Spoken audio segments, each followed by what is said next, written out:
పాయల్ శంకర్ గారు.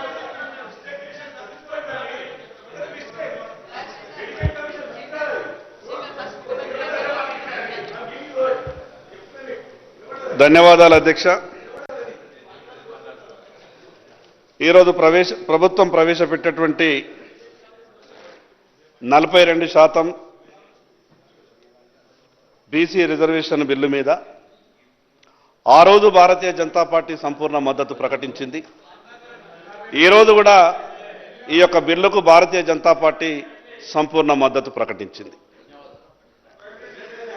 కానీ మా ఆలోచన, మేము చెప్పేటటువంటి మా ఆలోచనని ఈ తెలంగాణ రాష్ట్రంలో బీసీలకు ఉన్నటువంటి అనుమానాల్ని ఈ ప్రభుత్వం ముందుగా నివృత్తి చేయాల్సినటువంటి అవసరం ఉన్నది.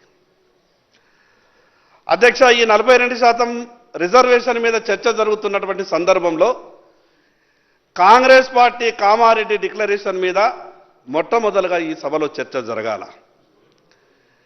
ఈ రాష్ట్ర బీసీలందరినీ కూడా కాంగ్రెస్ పార్టీ ఒక విధమైనటువంటి మాటలతో కేవలం ఒకే విషయాన్ని తెర మీదకి తెచ్చి మిగతా విషయాలన్నిటి కూడా కనుమరుగయ్యే విధంగా ఒక గ్లోబల్ ప్రచారాన్ని నిర్వహించేటటువంటి పరిస్థితి కనిపిస్తా ఉన్నది.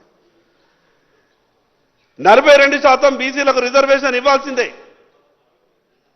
కానీ దానికన్నా ముందు మీ చేతిల్లో ఏదైతే అధికారం ఉన్నదో ఆ అధికారాన్ని పంచిపెట్టడానికి మీకేం ఇబ్బంది ఉన్నది? అధ్యక్ష, ఈ రాష్ట్రంలో కాంగ్రెస్ ప్రభుత్వం ఏర్పడి 22 నెలలైపోయింది. కామారెడ్డి డిక్లరేషన్ తర్వాత గొప్పగా ఈ రాష్ట్ర బీసీలంతా కూడా ఆశపడ్డారు. గతంలో కొన్ని పార్టీలు బీసీలని మోసం చేసినాయి. కానీ కాంగ్రెస్ పార్టీ కామారెడ్డి డిక్లరేషన్ను పూర్తిగా ఈ రాష్ట్రంలో అమలు చేస్తుందేమో, ఉమ్మడి ఆంధ్రప్రదేశ్ రాష్ట్రం ఉన్నప్పుడు నష్టపోయినటువంటి మేము తెలంగాణ రాష్ట్రం వచ్చిన తర్వాత మా భవిష్యత్తులు బాగుపడతాయేమని గొప్పగా ఆశపడ్డాం. అధ్యక్ష, ఏం జరిగింది అధ్యక్ష? తెలంగాణ రాష్ట్రం వచ్చిన తర్వాత ఎవరికి మంచి జరిగింది అధ్యక్ష? తెలంగాణ రాష్ట్రం వచ్చిన తర్వాత ఏ బీసీ వర్గాలైతే గొప్పగా ఆశపడ్డాయో, ఏ బీసీ వర్గాలైతే ప్రాణాలను పణంగా పెట్టి ఉద్యమంలో ముందు వరుసలో ఉన్నామో మళ్ళీ మేము పోరాటాలు మాత్రమే చేయాలన్నా అధ్యక్ష?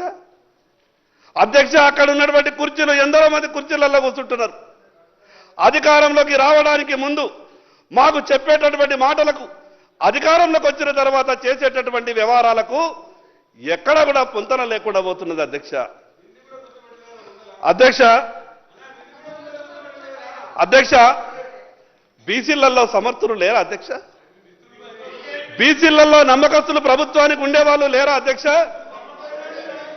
అధ్యక్ష, ఈ రాష్ట్రంలో దాదాపు 53-54% ఉన్నటువంటి బీసీలలో ప్రభుత్వంలో ఉన్నటువంటి పెద్దలు మీరొక్కసారి గుండె మీద చేసుకొని ఆలోచించండి.